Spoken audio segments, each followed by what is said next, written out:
जय जय शङ्कर हर हर शङ्कर जय जय शङ्कर हर हर शङ्कर जय जय शङ्कर हर हर शङ्कर जय जय शङ्कर.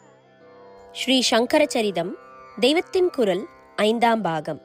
இன்னும் 2 சிஷ்ய ரத்தினங்கள், சர்வஜாத்மரும் பிருத்வீதவரும்.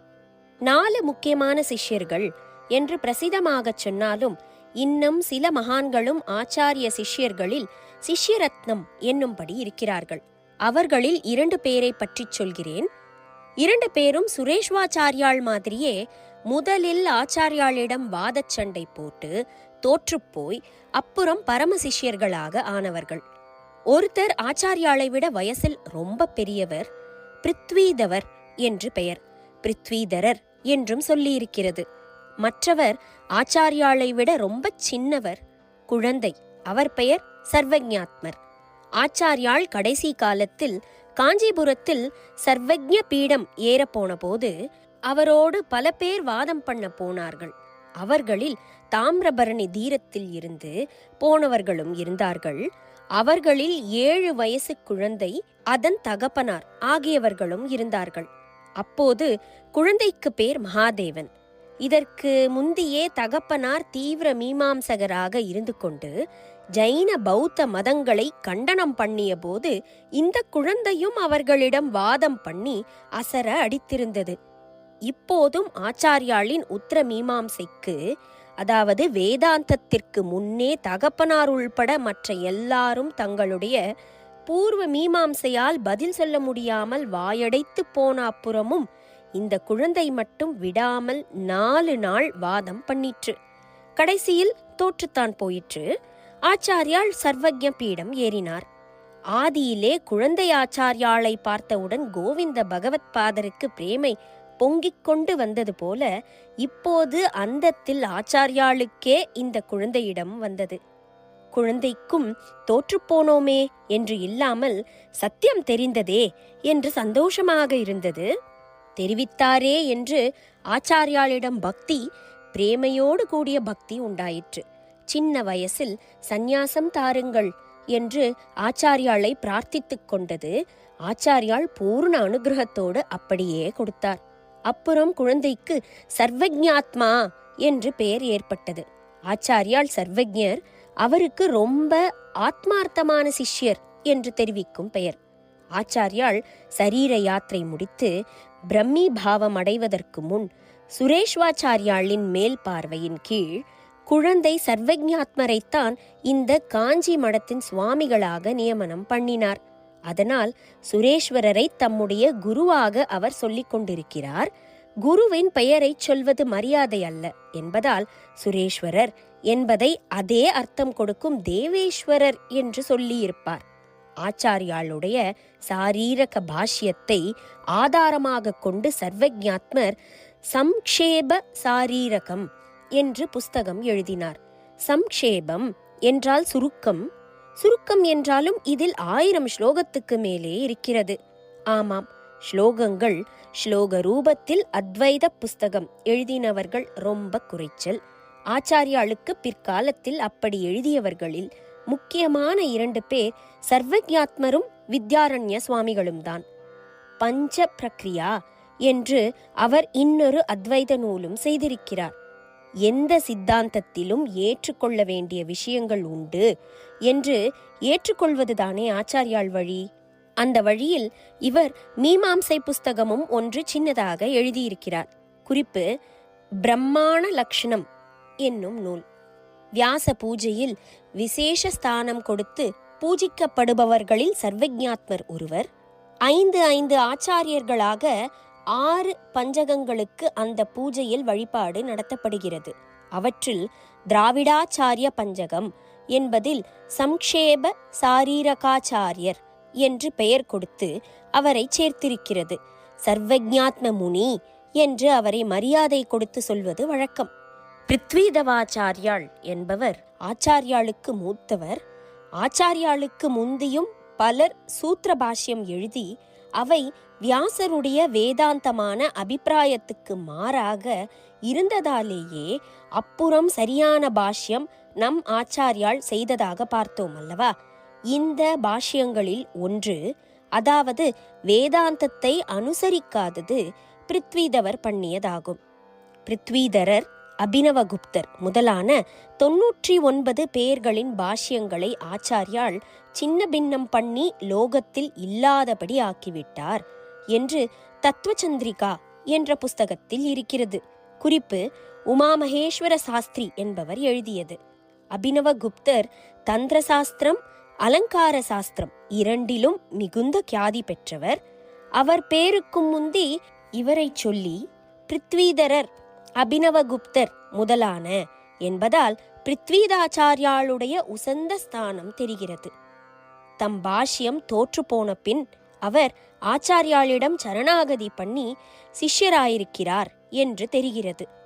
100 வருஷம் முந்தி அவுஃப்ரெஷ்ட் என்று ஒரு வெள்ளைக்காரர் நம்முடைய பழைய ஏட்டுச்சுவடிகளுக்கு கேட்டலாகுகள் தயாரித்திருக்கிறார். அவற்றில் ஒன்று ஜெர்மனியில் லைப்சிக் யூனிவர்சிட்டியின் லைப்ரரியில் இருக்கிறது. இன்னொன்று இங்கிலாந்தில் ஆக்ஸ்போர்ட் யூனிவர்சிட்டியில் உள்ள பிரசித்தமான போட்லியன் லைப்ரரியில் இருக்கிறது.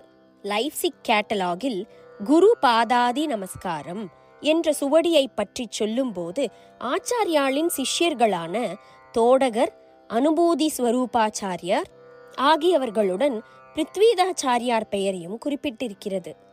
ஆக்ஸ்போர்ட் கேட்டலாகில் இருந்து நாம் அவர் செய்த முக்கியமான காரியம் என்ன என்று தெரிந்து கொள்கிறோம்.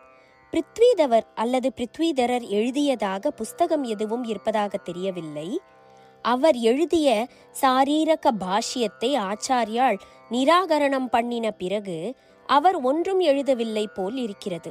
ஆனாலும் அவரால் ஆச்சாரியாளின் மகத்தான காரியம் ஒன்று நடந்திருக்கிறது. அதை இந்த கேட்டலாகில் இருந்து தெரிந்து கொள்கிறோம். அதில் துவாதச மகா வாக்கிய விவரணம் என்ற ஏட்டுச்சுவடியை பற்றி விவரம் தரும்போது இந்த விஷயம் தெரிகிறது. அந்த புஸ்தகம் வைகுண்டபுரி என்பவர் எழுதியது. என்ன சொல்லியிருக்கிறார் என்றால், நம்முடைய வேதாந்த சம்பிரதாய சந்நியாசிகள் தேசம் முழுதும் பரவி இருந்ததால் வகை தொகை பண்ணி 10 பிரிவாக்கி வைத்து ஒரு ஒழுங்கில் நிர்வாகம் செய்ய வேண்டும் என்று ஆச்சாரியால் நினைத்தார். இதுவே தசநாமி சந்நியாசிகள் என்று சொல்வது. தஸ்நாமி தஸ்நாமி என்று வடக்கே சொல்கிறார்கள். ஒவ்வொரு பிரிவின் பெயரையும் அந்த பிரிவைச் சேர்ந்த சாது தன் பெயரோடு சேர்த்து போட்டுக் கொள்வார். தீர்த்த, ஆஷ்ரம, வன, அரண்ய, கிரி, பர்வத, சாகர, சரஸ்வதி, பாரதி, புரி என்று 10. இந்த 10 பிரிவு சந்நியாசிகளும் பிருத்விதரரின் சிஷ்யர்கள். பிருத்விதாச்சாரியக தஸ்யாபி சிஷ்யா தச என்று வைகுண்டபுரி சொல்கிறார். இதற்கு என்ன அர்த்தம்? ஆச்சாரியால் ஒழுங்குமுறை பண்ணிய தசநாமி சந்நியாசிகள் அவ்வளவு பிரிவினரும் பிருத்விதவருக்கு சிஷ்யர்கள் என்றால் என்ன அர்த்தம்? சந்நியாசிகளை பல பிரிவுகளாக ஒழுங்கு பண்ணி வைத்தால் நல்லது என்று ஆச்சாரியால் நினைத்த உத்தேசத்தை செய்து காட்டியவர் இவர் என்று அர்த்தம். தேசம் முழுதிலும் இப்படி அந்த சந்நியாசிகளை பிரித்து சித்தாந்தம், சாதனை எல்லாம் ஒன்றேதான். ஆனாலும் வெளி அடையாளங்களில் வித்தியாசங்கள் வைத்து பிரித்து தண்டத்தில் துணியை எப்படி முடித்திருக்கிறது என்பதை பார்த்தே கூட இவர் இன்ன பிரிவு என்று கண்டுபிடிக்கும்படி வைத்து ஆர்கனைஸ் செய்தவர் பிருத்விதாச்சாரியால்தான் என்று அர்த்தம். இதில் வெள்ளை வேஷ்டிக்காரர்கள் கூட உண்டு. ஒரே ஆண்டிக் கூட்டம் என்றால் சேர்த்து வைத்து நிர்வகிக்க முடியாமல் போய்விடும். ஆகையினால் ஒரு ஒழுங்குமுறையில் பிரித்து அதை சுத்தமாக இருக்கும்படி ரட்சித்து இப்படி செய்தது பெரிய காரியம். இன்றளவும் தழைத்து வந்திருக்கும்படியாக அதை சாதித்தவர் என்றால் ரொம்பவும் நிர்வாகத் திறமையுள்ளவர் என்று அர்த்தம். மற்றவர்கள் எழுத்துத் திறமையால் அத்வைதத்துக்கு தொண்டு செய்தார்கள் என்றால் இவர் ஆர்கனைசேஷன் ஸ்டைலில் இப்படி மகத்தான தொண்டு செய்து நம்முடைய நமஸ்காரத்துக்கு பாத்திரராயிருக்கிறார். ஆச்சாரியால் எந்த மடத்தில் எந்த சிஷ்யரை வைத்தார் என்பது பற்றி 2-3 நம்பிக்கைகள் இருப்பதில் ஒன்றின்படி பிருத்விதவர் ஸ்ருங்கேரியில் பீடாதிபதிகளாக இருந்திருக்கிறார். ஜெர்மன் யூனிவர்சிட்டியில் உள்ள கேட்டலாகில் சொன்னேனே, அதில் ஸ்ருங்கேரி பிருத்விதாச்சாரிய என்றே இருக்கிறது. பிருத்விதர பாரதி என்று அவர் பெயர் குறிப்பிட்டு பார்த்திருக்கிறேன். தசநாமிகளில் பாரதி என்பது ஸ்ருங்கேரியில் சுவாமிகளாக வருபவர்களுக்கு உரியது.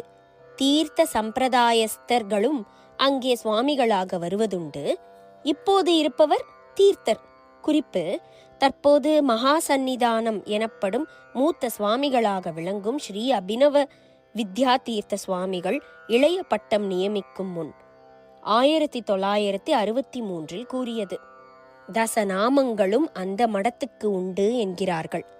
பிருத்விதவரின் சிஷ்யர்களாக தசநாமிகள் எல்லாரையும் சொல்லியிருப்பதாக பார்த்தோம். ஜெய ஜெய சங்கர, ஹரஹர சங்கர, மகாபெரியவா சரணம். ஜெய ஜெய சங்கர, ஹர ஹர சங்கர, ஜெய ஜெய சங்கர, ஹர ஹர சங்கர, ஜெய ஜெய சங்கர, ஹர ஹர சங்கர, ஜெய ஜெய சங்கர.